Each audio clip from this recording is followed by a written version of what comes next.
SSC CGL tyre 2 जो आज 20 जनवरी का जो शिफ्ट का एग्ज़ाम था वो पूरा हो चुका है और पेपर का ओवरऑल रिव्यू आपको दूंगा। तो सबसे पहले बात करते हैं मैथमेटिक्स की। मैथमेटिक्स जो था मॉडरेट था, हार्ड भी नहीं कह सकते, इजी भी नहीं कह सकते। कुछ क्वेश्चन काफ़ी अच्छे थे और कुछ क्वेश्चन टफ भी थे, कुछ क्वेश्चन ईजी भी थे।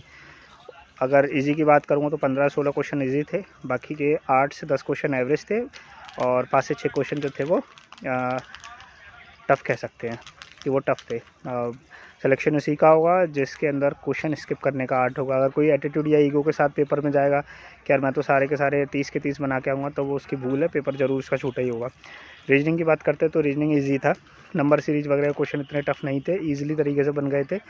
और इसके अलावा जैसे कि कुछ क्वेश्चन थे स्टेटमेंट से रिलेटिव, जो क्वेश्चन थे वो भी इजी था, इतना कोई टफ नहीं था। तो ओवरऑल अगर मैं रीजनिंग की बात करूँगा तो रीजनिंग इजी ही था, ठीक है। रीजनिंग में कुछ ऐसा नहीं था कि बहुत ज़्यादा टफ हो और बहुत ज़्यादा सिंपल हो, मतलब इजी था ना, नॉर्मल था, ठीक है। और इंग्लिश इजी था, वोकैबलरी इजी थी, पैसेज इजी थे, क्लोज टेस्ट इजी था, बहुत टफ नहीं था, बहुत बड़े नहीं थे, सिंपल थे। और अगर इंग्लिश का अगर आपको रिव्यू दूं तो इजी टू मॉडरेट रहेगा। नेक्स्ट आता है जीएस। तो जनरल अवेयरनेस जो थी वो मॉडरेट टू टफ थी। कुछ क्वेश्चन बहुत अच्छे थे जो समझ में नहीं आ रहे थे, और अगर जिस तरीके से 18 तारीख को जो लोग बता रहे हैं कि भाई 18 तारीख का पेपर इस तरीके से हुआ, अगर कंपेरिजन टू उस एग्ज़ाम के करें तो ये पेपर शायद ईजी था उससे। और कंप्यूटर भी मॉडरेट लेवल का था, इतना टफ नहीं था, जो चीज़ें पढ़ी हुई हैं वही थी। ऐसा नहीं था कि कुछ अलग से हट के पूछा है, कुछ कुछ क्वेश्चन तो रहते ही हैं, बट ये है कि इतना था कि आप 12 से 13 क्वेश्चन या 11-12 क्वेश्चन अगर आप थोड़ा बहुत भी पढ़ के गए हो, अच्छे से पढ़ के गए, तो आप डेफिनेटली उन क्वेश्चन को बना दोगे। अगर आप बिल्कुल ही पढ़ के नहीं गए, छोटी मोटी कोई किताब पढ़ के गए, तो आपको बिल्कुल वो हार्ड लगेगा। अंडरस्टैंडिंग बेस्ड भी उसमें कंप्यूटर में क्वेश्चन थे। तो ओवरऑल तो मॉडरेट ही कहूँगा, ईजी भी नहीं कहूँगा, टफ भी नहीं कहूँगा, मॉडरेट ही कहूँगा उसको, ठीक है। और अगर अटेम्प्टेड की बात करें तो जो एवरेज अटेम्प्ट अगर मैं आपको बताऊं तो मैथ जो रीजनिंग वाला जो पोर्शन है उसमें जो बच्चों के अटैम्प्ट हैं वो 53, 54, 55 के अप्रॉक्स एवरेज अटैम्प्ट है, ठीक है। क्योंकि मैथ में 2-3-4 क्वेश्चन ऐसे थे जो टफ थे, टाइम टेकिंग थे, तो उसको तो छोड़ना ही बेहतर था। तो 20 से 26 अटैम्प्ट है वो नॉर्मल हैं, एवरेज हैं, मोस्टली बच्चे करके ही आए होंगे जो पढ़ने वाले होंगे।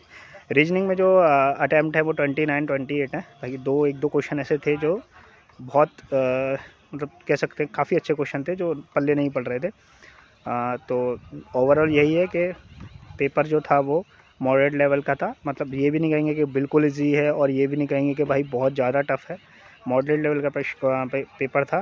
क्वेश्चन की अगर मैं बात करूं थोड़े बहुत, तो जैसे मीडियन से रिलेटेड एक क्वेश्चन आया था, जो हम जिसमें सीधे मीडियन का फॉर्मूला पुट करते हैं और आंसर निकालते हैं। मीडियन से रिलेटेड ही क्वेश्चन 2 थे उसमें, परसेंटेज से रिलेटिव क्वेश्चन 2-3 थे, एवरेज से जो क्वेश्चन आए थे वो सिंपल आए थे, 2 ही क्वेश्चन आए थे। मिक्सचर से रिलेटिव क्वेश्चन नहीं था, पर ये था 6 लोग हैं 50 के हिसाब से बेचता है, 6 किलो को 50 के हिसाब से बेचता है, और 8 को, तो ओवरऑल उसका जो एवरेज आएगा वो कितना आएगा।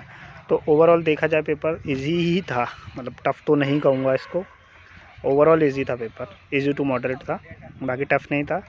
बाकी जिनके अटैम्प्ट पहले पोर्शन में 55 या 55-56 होंगे definitely they will selected. And जिनके इंग्लिश में 40 के अप्रॉक्स या 45 ही अटैम्प्ट किए होंगे, अगर 40 के समथिंग भी सही हो तो definitely they will selected. And reasoning में 8 से 10 एवरेज है, इतना तो बन ही गया होगा। बाकी बेस्ट ऑफ लक, आगे देखते हैं।